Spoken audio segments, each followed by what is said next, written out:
Warm greetings, everyone. On behalf of Friday Waters, an initiative of the W4W Foundation, a think tank built as Citizens Collective, we welcome you to today's session of Friday Water Arts. Friday Waters is a continuation of the signature series Wednesdays for Water. The activities initiated as a series for Friday Waters includes Water Talkies, Water Reading Club, Water Thesis, Meet a Bistro, and what we are doing today as Water Arts. Each of these sessions takes place once a month depending on the availability of our speakers. The idea of Water Arts is to bring water knowledge available in various alternate forms at one place to highlight the opportunities and challenges related to water and the way different speakers, artists, authors are really trying to project and portray and also tell us the ways out of the crisis we are facing in water. The idea is also to increase the outreach of the alternate water practices in the water networks as well as in the society at large. Friday water sessions are definitely designed to be fun-filled and yet fruitful to learn about the water matters in a different way than the scientific approach as we do it on Wednesdays for Water. Do follow our website www.w4w.in for more details. My name is Mansee Bhargava and I am the host from W4W today. And I'm really honored to have this water art session on, with Deirdra McMenamin. I hope I have pronounced your name correctly. And we are going to discuss a very soft topic as well as an important topic, which is water healing arts. Before I invite Deirdra, first of all, deep gratitude for your time and agreeing to do this session with us. You are far away physically, but I don't feel you are far away emotionally and spiritually with me. New Zealand, you are already in the middle of the night. Um, I would like to also share a brief bio about her, and it's not literally the bio, but about what she believes. She believes in deep listening and reflection, creative thinking and problem solving, and looking at the big picture. She's a big picture thinker and observer of very small things too. And she believes in analytical skills and multicultural inclusive. And of course, that includes team leadership. I know her from the Eco Civilization group, and it's really great honor to have you, Deirdra. Before I give you the floor, I would also like to start the conversation with a very simple question on how did you get started with this art form? What are the art forms you practice and what inspired you and when was that? Thank you so much, Deirdra, and over to you for your speech as well as presentation. Thanks a lot. Thank you. Kia ora, everybody. Welcome. Thank you very much for that lovely introduction. That's very kind of you. And I'm just going to go straight into some pictures. I'll show you a wee bit of the history of how I got started. You get to see one of my first paintings from when I was in primary school, would you believe? So that's when I started being interested in water and art and all things of nature. So so hopefully you've got a picture. I hope you can see the first Yes, I slide. see you. Yes, you Okay, please. Yes. cool. So some of you should be able to recognize that particular slide from the Eco Civilization book that came out this year. And that was one of, I think, about 16 slides or paintings that ended up in that particular book, which was lovely. And Eco Civilization, for those of you who don't know about it, is a network of now 50 women from 50 different countries, women and men from 50 different countries, all looking at different solutions. So it's been a pleasure to work with them, and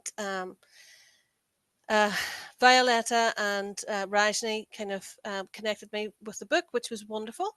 And so we'll just move into the next slide, I hope, which is... I request you to go to, sorry to disturb, I request you to go to the display setting above and put the first option so that we only see the main slide. Okay. Yeah. Sorry.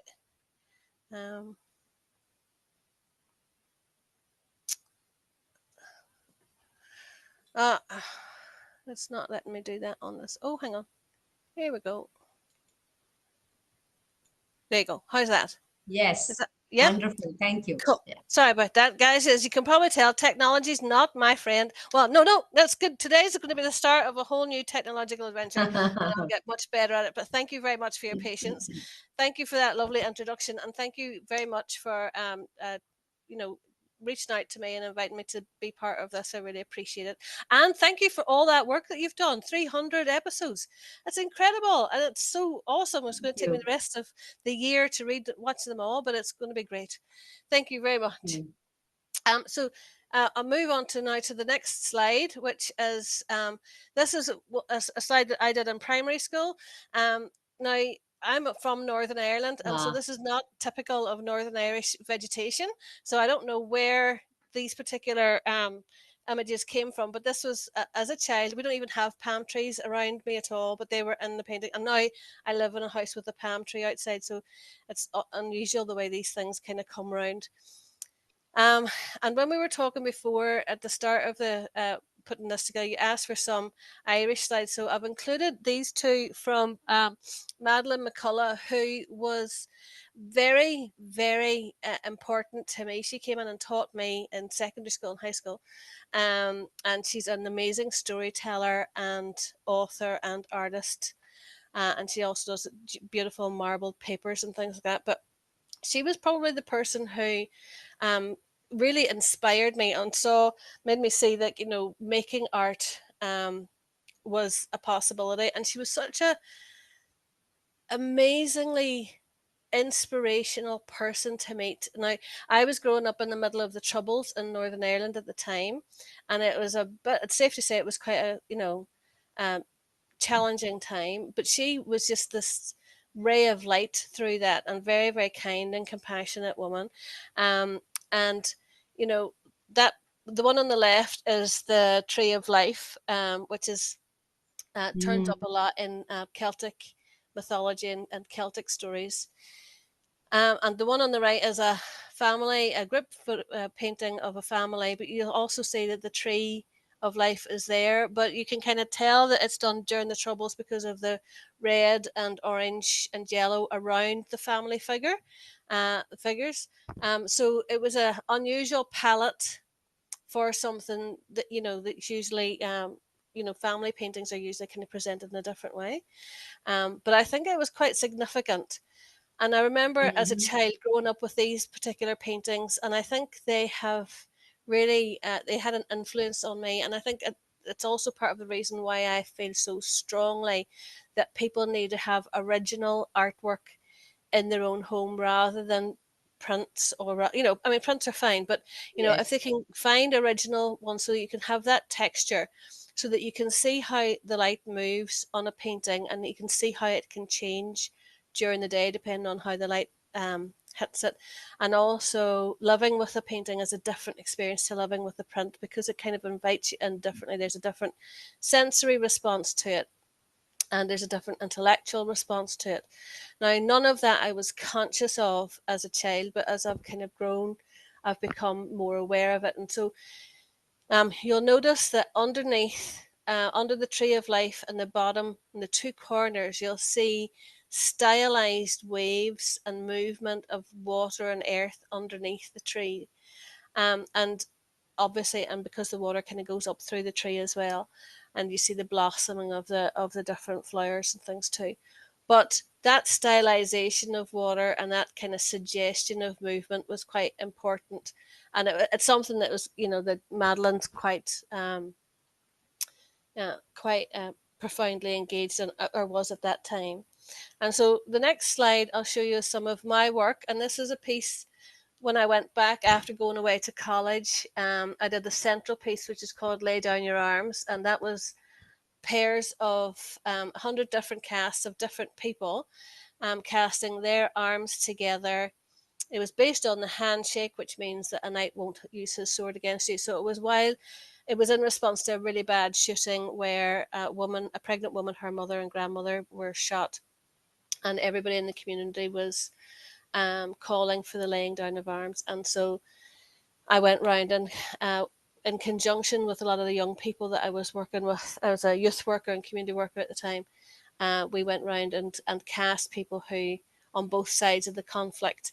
and we just talked to them about peace, and we started talking to them about peace. You can see the casting process there on the right hand side. That was from a more recent casting, because since the war in Gaza, we've been doing just plaster casts, which you'll see on the left, which are just individual arms of people. We've now, that was one day's casting there that we did in a local gallery. On the right hand side, we did that one at the TSB Arena, which is a bigger building in Wellington. And it's all based around peace and hand to hand. And it was lovely to see on your logo today the hands, holding hands on the water, which was wonderful.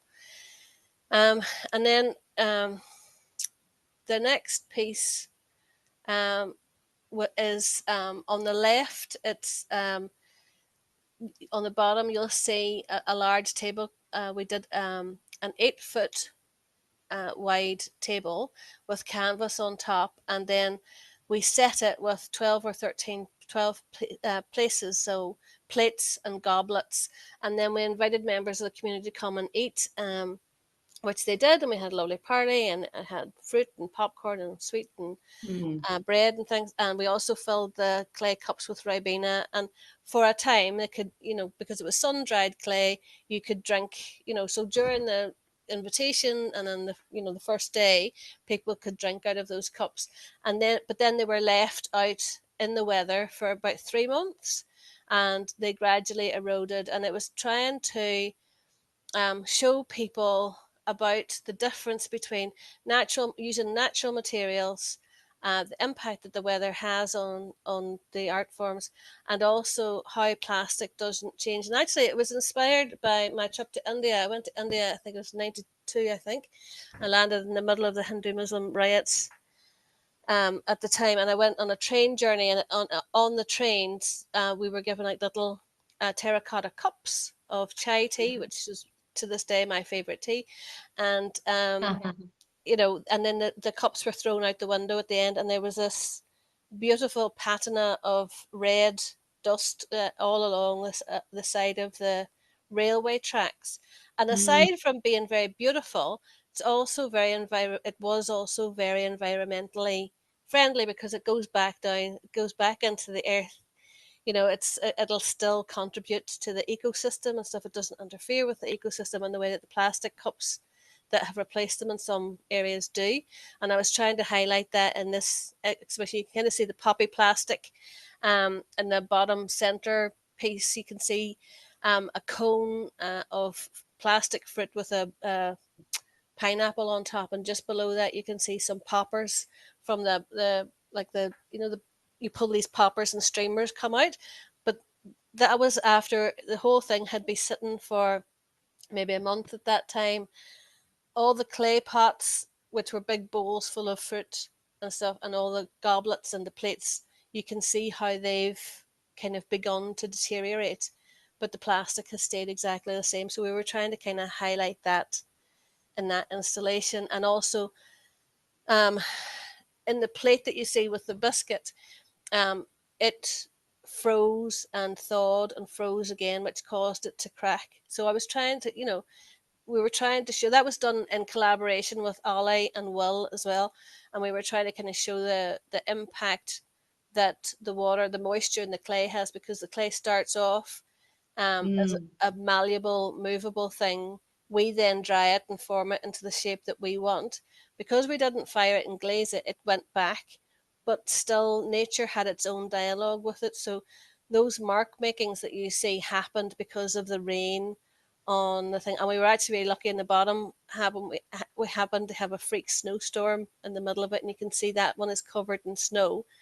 And so you can see the difference between the two of them, how they move from being kind of a flat disc of clay to being this cracked pattern. And that happened because the snow froze it and then defrosted, and the clay changed. So we were trying to kind of make people aware of it, because a lot of the time we consume and we use and we're so busy, but we're not looking at the objects that we're using on a day-to-day basis. We're not feeling them or thinking about them, or the fact that they've got material qualities too.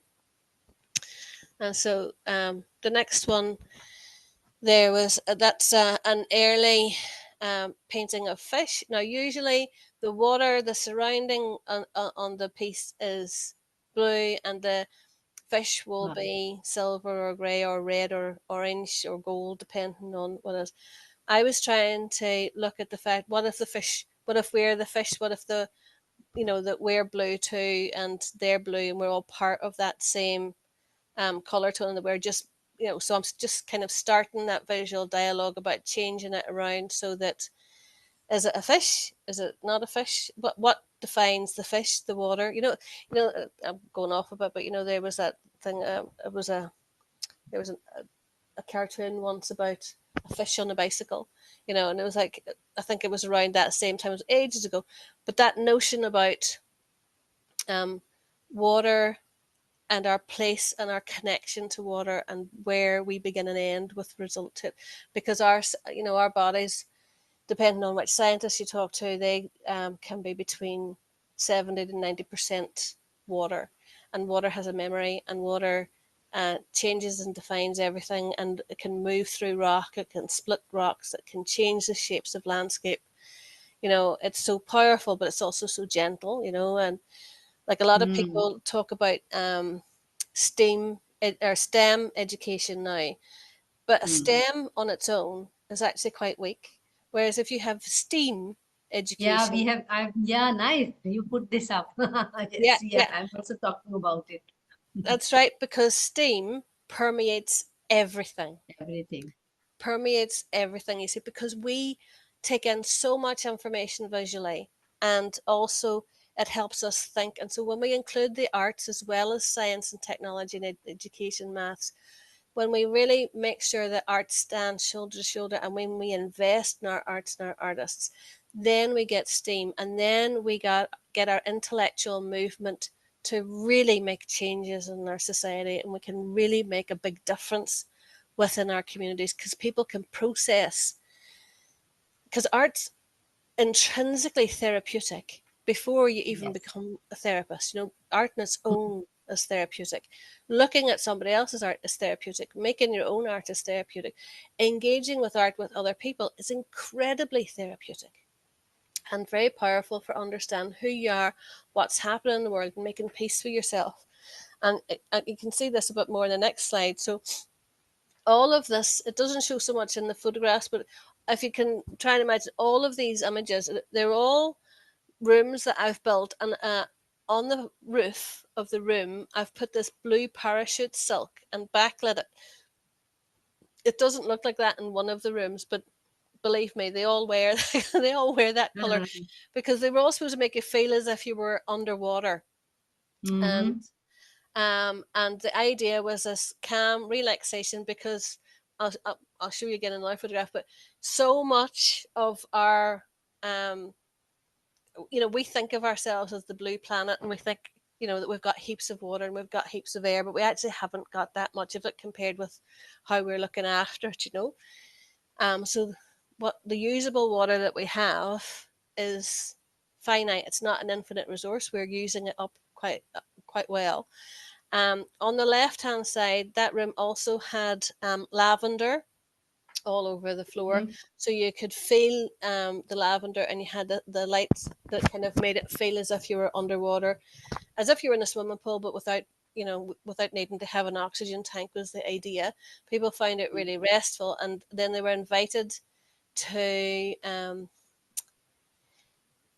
identify what their hurts and fears were, and what their hopes and dreams were. And so once they'd written their hurts and fears, they were invited to put them in that drum. And that drum there is used by the military for controlled explosions. So they could be so people's hurts and fears could be put in that drum, and then that would be the idea was that would be blown up by the military. So we were trying to recycle the military and try and find, because so much of the spending in our world, I think it's 5 days global military spend, will Mm. feed, clothe, house, educate, and provide healthcare for everyone on the planet. On the planet. On the So, planet, so I just, huh? yeah. So if we had just a couple of weeks spending redirected, it would make a powerful difference. So I was trying to kind of highlight the fact that, if we can work with the military to just shift it a little bit. So if you're a sailor, you'll Mm. know, that if you've got a point in the horizon that you want to get to, because of the wind, you're going to have to tack, you're going to have to move in a different angle to get there. And you're going to calculate that, if you tack a little bit over to that side, then by the time you get to that point, you'll get to the point, get to where you want to be going. And it's like, I think we need to do that. We need to work with the military to kind of tack a bit, and just take, you can still have the focus of world peace at the end, but you just tack it over to the side in a way and use those resources and that energy in a way that's going to be more beneficial for people, both the soldiers and um, the public that are usually on the receiving end of it. And, if we can find different things for a military to do, it would be better Mm. for us, but it'd be better if they spent the money elsewhere, obviously. And then the next two sides of two pictures are the ends where once people have cleared out, identified, and written their hurts and fears, it's much easier for them then to um, recognize what their hopes and dreams are. If they're consumed with Mm. their hurts and fears, they can't even identify what their hopes and dreams are often, So, and so those were bottles that were kind of suspended in a wave of emotion, and people had to walk very calmly through it so that the glass bottles wouldn't smash against each other too loudly. Because if they went on there without being gentle and having respect for other people's dreams. So there's an Irish poet who had a poem that was, and a line from that poem was like, "Walk gently, for you walk on my dreams," and it was like, let's walk through here gently and put your hopes and dreams in alongside my hopes and dreams, alongside other people's hopes and dreams, and then we release those bottles, and see where they end up and see how we can move things around there. And then this piece was done. It's called a paper doll piece on the Mm. left hand side, and usually what we do is that I do that with groups, and I invite people to take a piece of paper, because this came out of a peace conference and a water conference, and we were looking at what resources people have, because a lot of people don't have any resources, but generally they can get a piece of paper of some description, um, and then just fold the piece of paper. It will only fold 7 times, um, and then think about, while you're doing, like when I do it with a group, we do some deep breathing exercises, some visualizations, we take a wee bit of time to kind of go through the whole process, but then invite people to identify 7 people that they personally could make peace with, so that they personally shift their own energy around whatever it is that's causing them to feel angry or annoyed or upset with somebody. Obviously, I'm not inviting people to put themselves at risk or go back to an abuser or something like that. And we're not condoning their behavior, but what we are doing is releasing our attachment to their behavior so that we're not triggered, that they're not pulling our strings, basically. And that wee one on the left is one of the ones that spontaneously some school kids saw this on Instagram or the internet or something. And after the terrible Christchurch shootings in Mm. the South Island, in New Zealand, and I was up at the mosque in Wanganui in Wellington, and all these little kids' drawings came in where they had done paper dolls, paper doll pieces for all the people who had been shot, and it was, you know, it was very moving.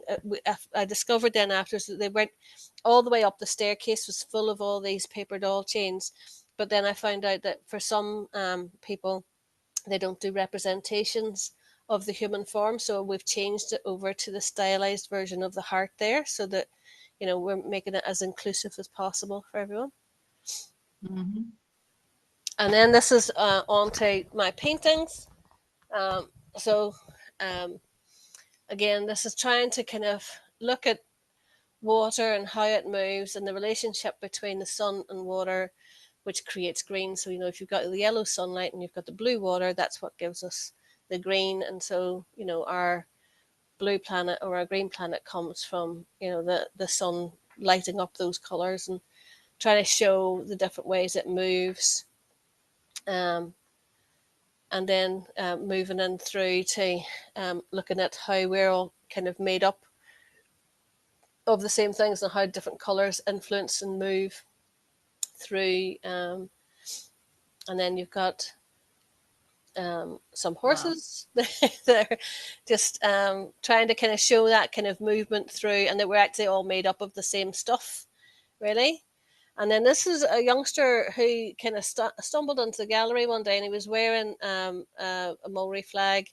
And obviously, I'm in New Zealand, and Maori culture has been very, eye opening for me. Seeing, very, really interesting conversations and attitudes, and they have this beautiful thing called manaki tanga, and which is kind of welcome. And there isn't really an equivalent word in other cultures, but it's a beautiful, inclusive way of looking at the world. And they also have a word called whānau or wano, which is like friends and family. So it's like it might be your physical family plus your selected friends, but it's a group of people that you're aware of. And I just wanted to include that because I think they've really had a huge impact on my thinking, really. Because they're quite articulate around colonization, and I'm from Northern Ireland, and kind of so it was. But when you're in it, it's hard to see it. So when you step away from it, then you see what's happening much more. So the whole colonization conversation kind of came to the fore then.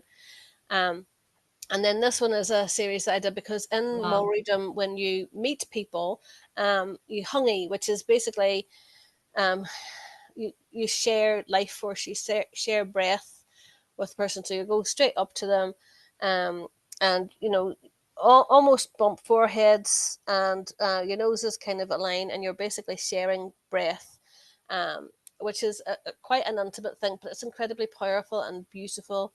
And it happens on a marae, at the front of the marae, which is a Maori meeting house, and it allows for really, it's a deep greeting and it's a deep connection with people. It's very gentle, and I found it a beautiful process. And so I've done a whole series of paintings around that as well.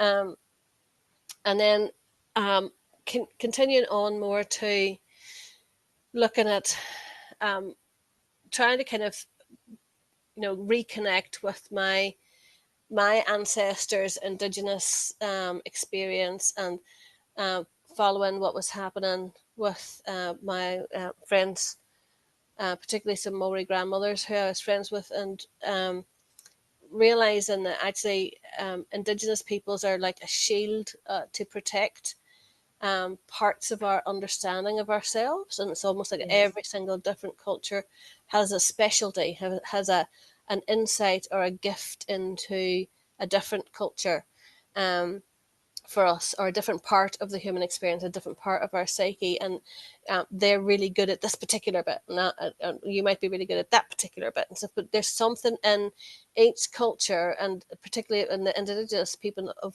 those cultures, that hold a knowing that is connected to the earth in a way that, for a lot of developed countries, have maybe lost that kind of knowledge. It might be there, but that, I think that links to a lot of the psychosis that we have happening.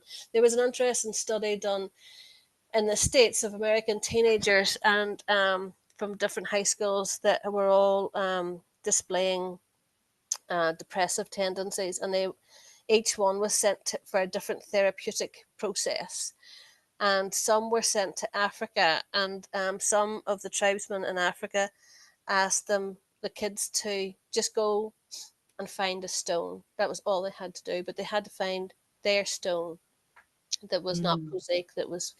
And interestingly, after this project, when the research came in, all the kids that had found their stone had all made full recoveries and Wow. didn't need to go back into the process. So I think, there's different levels at which we heal, and I think sometimes, we our people already knew it, but we've forgotten, and we've got so busy. So it's kind of reconnecting. And so I'm really grateful to these people for reconnecting me as well. And so that's what I'm trying to do here with this painting, which is kind of trying to use all the different colors. But I kind of, when I look at that, it kind of looks like a little bit like a European map. But can we just say? Yes. But but I just think this notion of kind of I really, on the one hand, I really want to kind of support Indigenous people and support people to maintain their own languages and cultures because I think it's really, really important. But I also want people to be able to freely Yeah. move and not be judged and not be harangued by movement or stopped from it, as well. So it's kind of, that's my picture of what it would be like if we could just all move around and be nice to each other, and Yeah, travel I think peace, gently. peace becomes a kind of a melting space Yeah, for all of us yeah. with building our own identity and regional, culture and all. Yep, yep. And I think everybody's got their own unique thing, and I really, Mm. the older I get, the more convinced I am of this is that actually everyone comes out with their own unique thing that is uniquely theirs. And the word educate comes from the Latin to educate, which means to lead out. And I Mm. think we've been doing education wrong. We've been stuffing things into people instead Yes. of supporting people to just be themselves. And I feel like for years I've been almost uneducating myself. you know, Yeah, so I, unlearning is so important. I think it comes yeah, with age. yep, So, yep. Definitely, definitely. I got to PhD level and realized I had to unpack it all and go back to primary. yes, So that was the next one. And so this is looking at soil and soles. And if you walk barefoot on the soil and yes. the soles of your feet are on the soil. So Mm. that's the start of one. And this one's just my favorite one at the moment. so, um, but again, trying to kind of capture the different ways movements, and also how I spent several days on a silent retreat. And when you're in silence and you kind of and you're just like meditating and you're not speaking to anybody, and so all your other senses become really heightened. And I went to the beach after that, and I stood with my feet in the sand, and the water was kind of coming up on my toes. And I suddenly realized, everything shifted, and it was like a pointillist painting in front of me, and it was like I could see even like the little microbes in the air, and I could see the molecules of the ocean, and I could see the sand, and I could see the water running to fill the gaps where my feet were pressing into the sand. And I suddenly realized that it wasn't that the water was eroding the cliffs. It was actually that the cliffs were the soil, the land was so in love with the ocean that they were in this dance, this movement of molecules and energy moving in and out of each other. And I just saw that in that moment because I had been fasting and in silence for days and days and days, and that was what I saw, and that was what I was trying to kind of illustrate. And it doesn't look anything like this, but this is what kind of came up. So Very dynamic art form. thank you.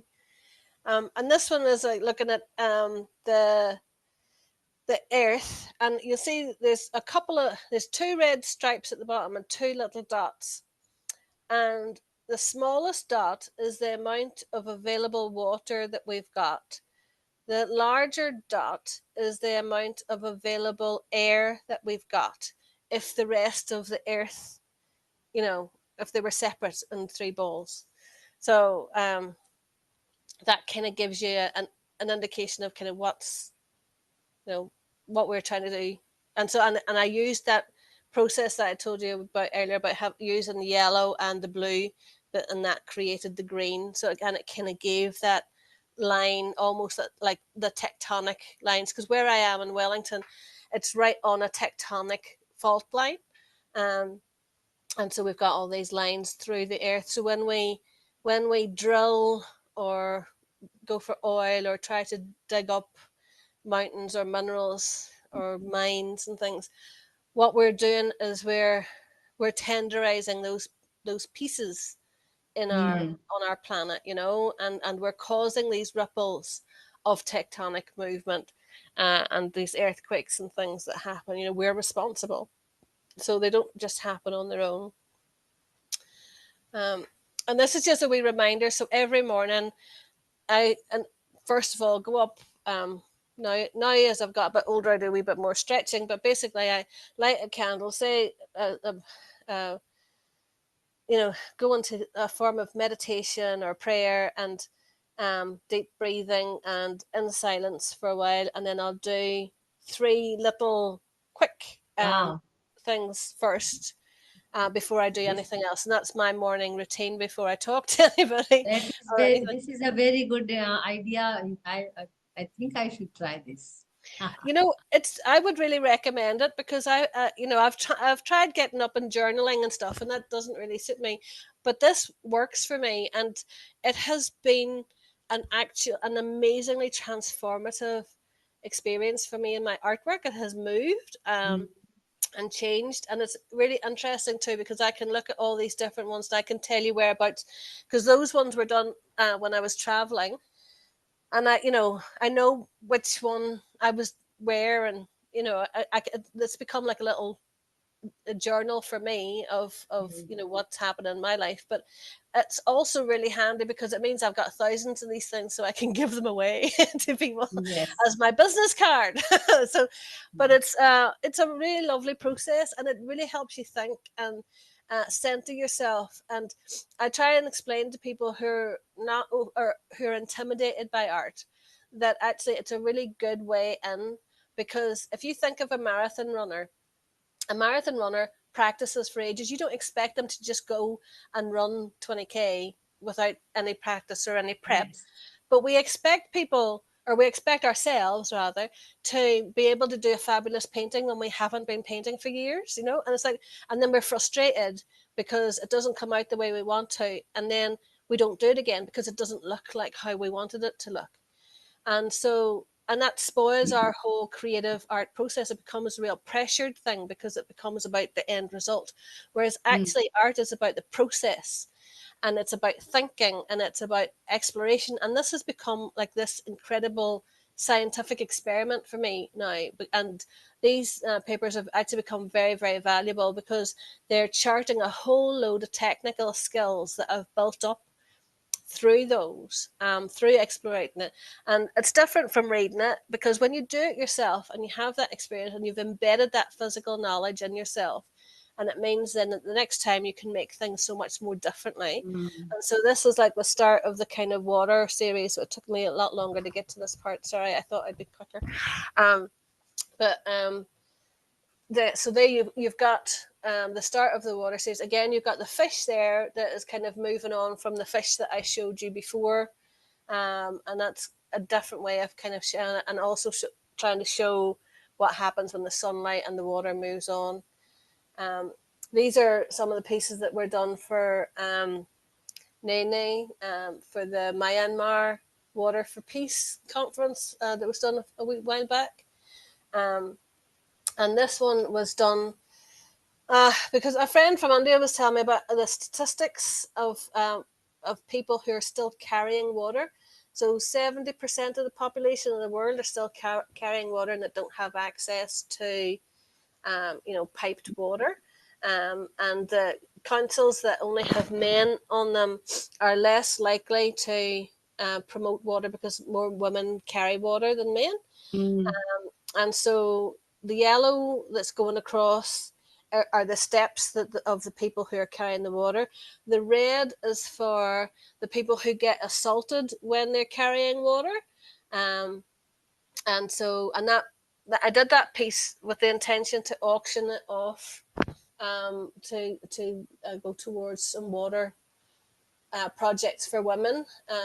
And you can see in the studio there beside, those are some of the test pieces for the piece that was there first on the first slide that I showed you.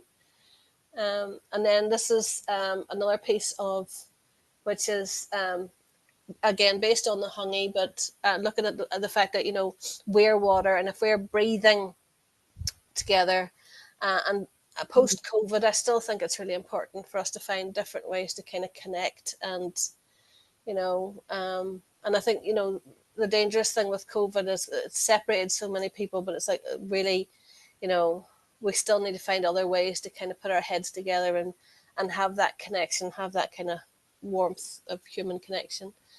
And then these, the next thing with the water, obviously, is the rainbow, because the sun and the water makes the rainbow. And so here is quite a lot of paintings of, I couldn't really pick, so I'll give you a selection of paintings around the rainbow. These are all using rainbow colors, but you can see they're all very different. Wow. I got a bit carried away with that. So there was a lot. So there was a Oh, lot. this is nice. And this one is, again, looking at that fact that we're all made up of different molecules and bits, and they form us and change us and influence us, and what we put out into there. So if we're taking more responsibility for ourselves, we're actually looking at sharing molecules with other people. So we want to make sure that we're sharing something good. So if we can kind of meditate, or people do yoga or tai chi or different things. And I haven't talked about any of the water things that I meant to talk about. I've got distracted. So, so there you go. I think the other things that I meant to mention were retreats in daily life that we did, and hydrotherapy, and frozen sculptures, and Indigenous grandmothers say to bless every water that we use, whether we're drinking or cleaning or cooking, or bathing, to just bless it. In Wanganui, where I was living, we got the first legal water river that had personhood, Yes. legal personhood status, which is brilliant. And we've got more Indigenous people coming next week from America to share about water and land from an Indigenous perspective. Yeah, superconductor memories is all there. So sorry, I got distracted, but thank you again Thank for. you.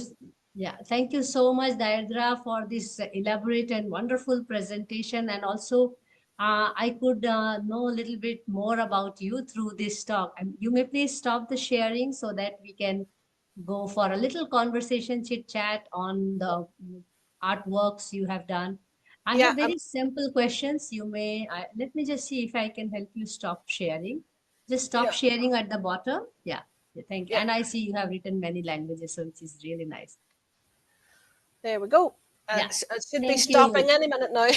Yeah, thank you so much for the wonderful presentation. And I mean, I could know you as an artist, as human, as a peacemaker, I must say, as a teacher. And I think importantly, the way you showed about making art bit by bit, and art as a therapeutic, not only for oneself, but also for others, for society at large. And peace was somehow a common line or connector through your artwork. So that is the least I can understand, being a non-artist person. But you also inspired me today because I do sketching. So you inspired me to really do those little cards every day so that you can build the whole, thing Yeah, over time. Because I keep looking for a peaceful time when I can do my sketching, and that peaceful time is rarely coming. yeah, Because we people like us who are not really in the art domain, we consider it to be kind of a hobby or passion, and we are looking for that free time to do it. And yeah. I think that's not happening. No, there's never free time. And I know when I first had kids, I found it impossible to have time to paint and stuff. But the thing is, once you start a discipline, once you start a practice, whatever it is, you make Yeah. the time. And then, strangely, the more you dedicate to doing those few little things at the beginning Mm. of the day, magically time opens up during the rest of the day, and you suddenly find that there is time to do these other things that you wanted to do. Mm. And so Mm. as a result of doing those tiny little paintings first thing, I ended Yes. up doing huge big ones, because the Yes. time Over happened, time. because the thinking process happened, because it was every day. And that's, Yes. you only need a little bit.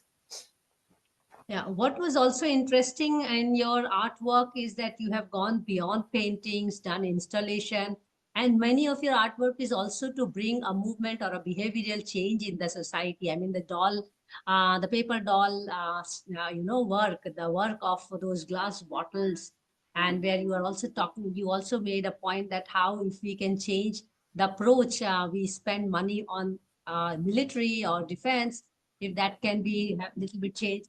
And I think there's a strong message in your work about peace, which is also woman thing.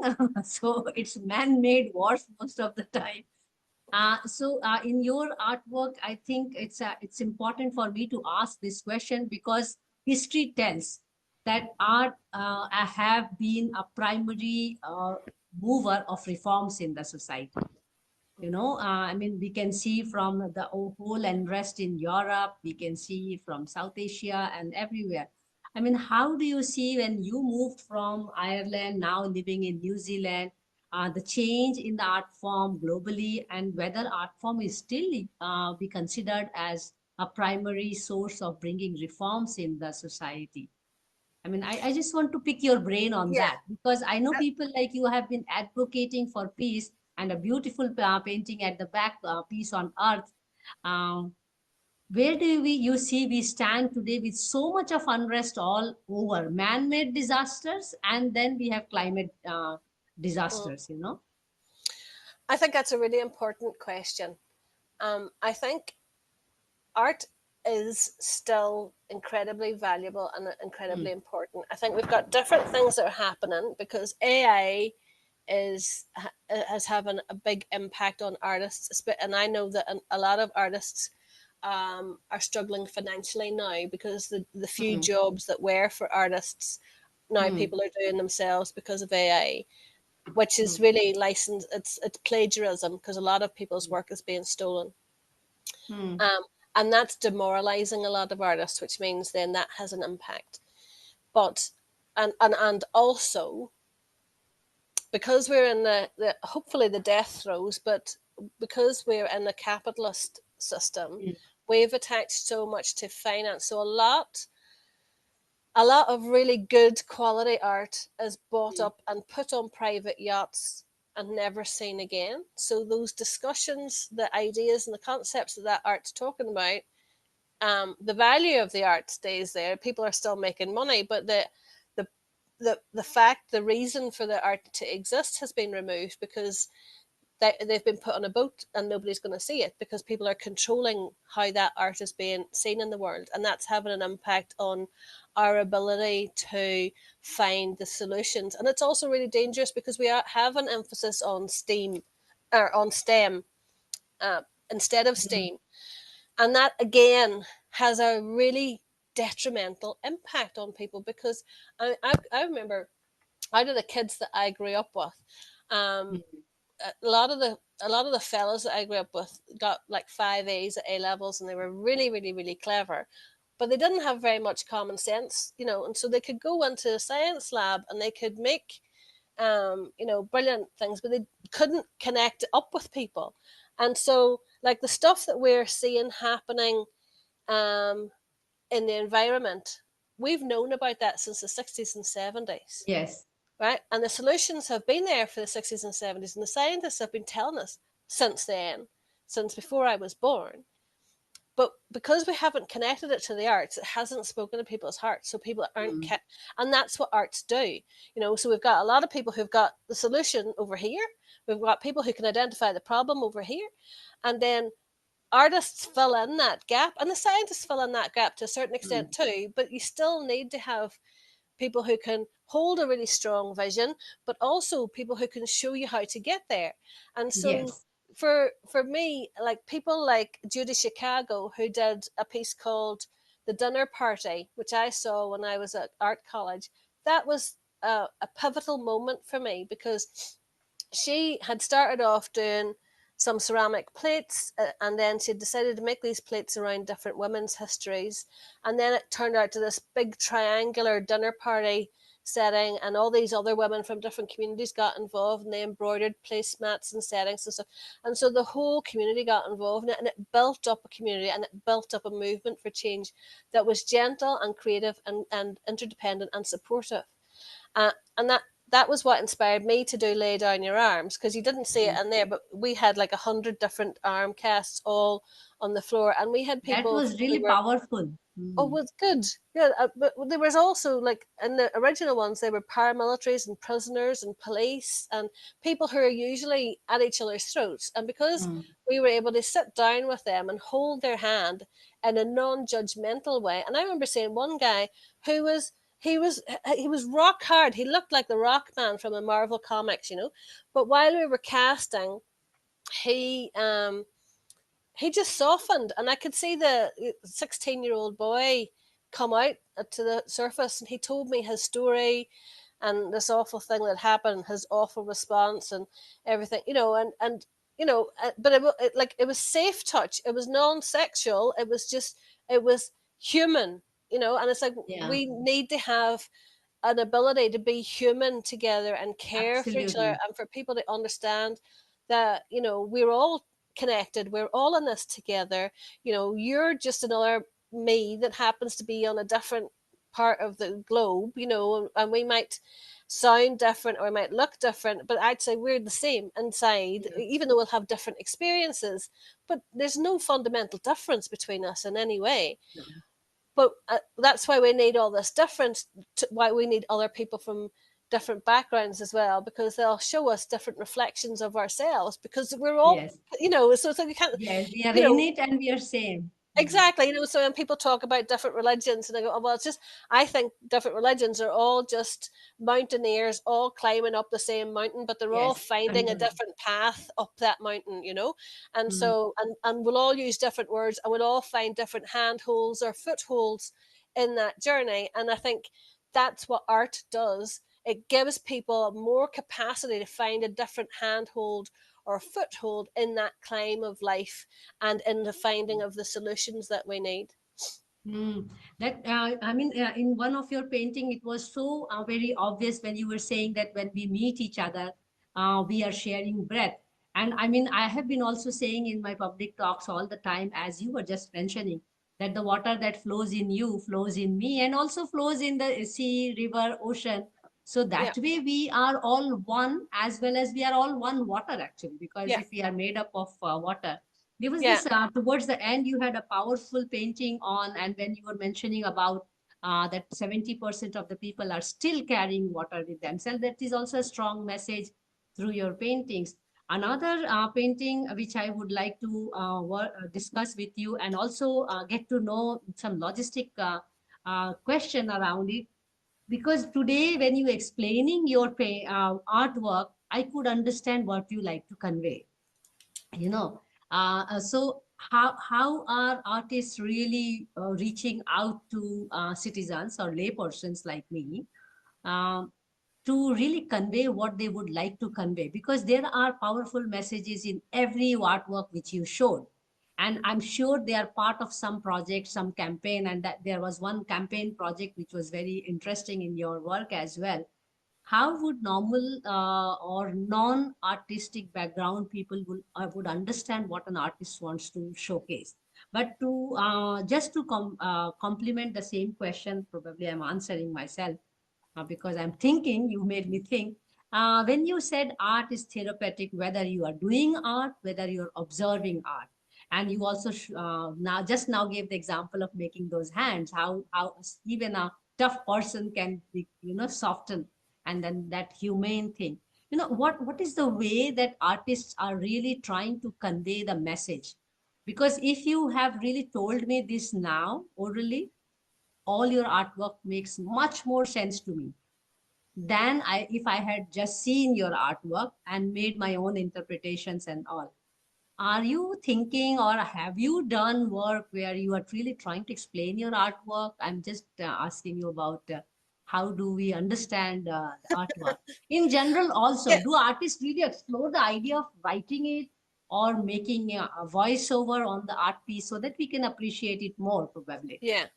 Yeah, I mean, I think at different times we use it different ways, you know, like, so I've put up, I think, like, there's some little demonstrations on YouTube where you can see like how to do Lay Down Your Arms, for instance, where we've made Mm, like casts of people's arms and talked a little bit about the process.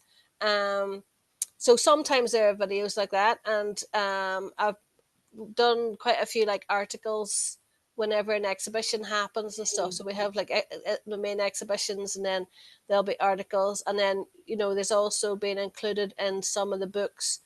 I think it's different artists work in different ways. Like some artists are really good at writing about their art. I'm okay at writing about the art, but I find I get to a certain point, and it's like I need somebody else to come on there at that point, because Yes. um, because my work is so kind of wants to be collaborative, that it then Yes. feels almost like I'm being arrogant if I'm kind of going off on my own to write about it. So Yes. and so I kind of, because often it's about somebody, or it's about something or something, and it's it wants a community in order for it to really thrive, I think. I think um we've been doing like audio rooms on LinkedIn occasionally with Martha, and that's been quite beautiful, because um, Wonderful. I'll talk people through like a little meditation or a mindfulness exercise, and then they'll make their own art. I Wonderful. also, if you're in the Wellington region, I'll do like a little meditation, and people can kind of come, and I provide different materials, and they can have a play while they're we'll do the mindfulness meditation, and then I provide the materials, and they can go off and explore their art, their Wonderful. own art, so I like facilitating things like that, but different artists do it in different ways. I think the next step for me is really, I'm going to have to go into video, or like some form of documentary of the different processes, but it's weird, because I've never liked being on camera. Even when I was photographed originally with Lay Down Your Arms, I felt really uncomfortable, because the art was so much about the people who were being cast, that and at the time I was like young and beautiful, and they took a photograph of me with the arms all around me, and I was like, Get oh no. conscious. No. It was really weird, because I kind of felt like somehow it had gone from being everybody equal to being about me, and that, so I feel a bit of a discomfort about that, because I'd much rather the work was stronger and spoke for itself. And then I've got a few colleagues who, like I've got a friend, Andy, who does a lot of piece theatre and stuff, and he'll often invite me to come and do a session when he's doing Nice. one of his, so things like that happen. But I'm always open to any opportunities. In fact, I've been invited over to India to do some artwork. So I was looking to see if anybody wanted to do some peace actions, or different Oh, that will be performances. wonderful. Let us plan it out. Let us plan Yeah, it out. And I think the way you mentioned about doing video, then audio, and also we have had the session on what are the essence of life, which is where all your artwork is coming out quite powerfully as section break. Like with each chapter you have an artwork with each section. So that's wonderful.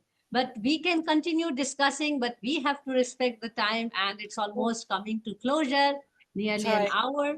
So it's a good idea that we can call it off, because it's almost midnight for you, late Well, night for you, late night, and not midnight really.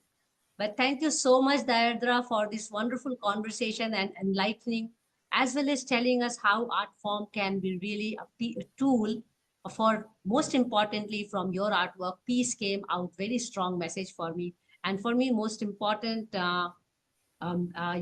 way to manage yourself. The therapeutic way is also disciplining, and I really like that, doing these little things as a disciplined way every day, every morning, to not only put yourself, align yourself with the cosmos, but also having believing in yourself, and really having a good start of the day. That was for me the pick of the day. I will be very honest on that. Thank you so much, Deirdre, for this wonderful conversation. Before I call it off for the day, let me just announce that next week we have, on Wednesdays for Water, the last session of the year, which is we are talking about one of the prime projects in the country of drinking from tap, the Odisha story. And we have the man who really changed the whole water story of Odisha, where people can now drink from the tap. This is happening on December 18th. Again, we have a change of time than the usual time of 5 p.m., which is 3 p.m. IST. It is also because we have invited the bureaucrat, Mr. Marty. So we have to respect his time availability. Next Friday, Water Arts. This month we have been the luckiest to have two water arts sessions because of availability of our artists, which is on 27th of December at 5 p.m. IST. And we are having team Lee Wardists who are using serious animations to talk about architecture, urban design, and planning, and touching upon water, touching upon climate, injustice, and all other things. Do keep tuned to our website www.w4w.in for regular updates, and that will also bring next week and a week after. We are just keeping it light to bring a closer to the year, because we are also preparing for the forthcoming Water Fest, which is where we are really nervous to have it at Mahakumbh Allahabad, with a consortium of organizations. So we are not alone there, we are collective there. And very rightly put by Deirdra that artwork is also a collective work. So and Water Connect. So we have to really look at this opportunity of connecting with each other. I look forward to having you in India, and let us plan something if we can do something together. Thank you so much once again, Deirdra. Please take care. Bye Thank bye. you. Thank you. Thank you. Thank you. Bye bye. Bye. Bye.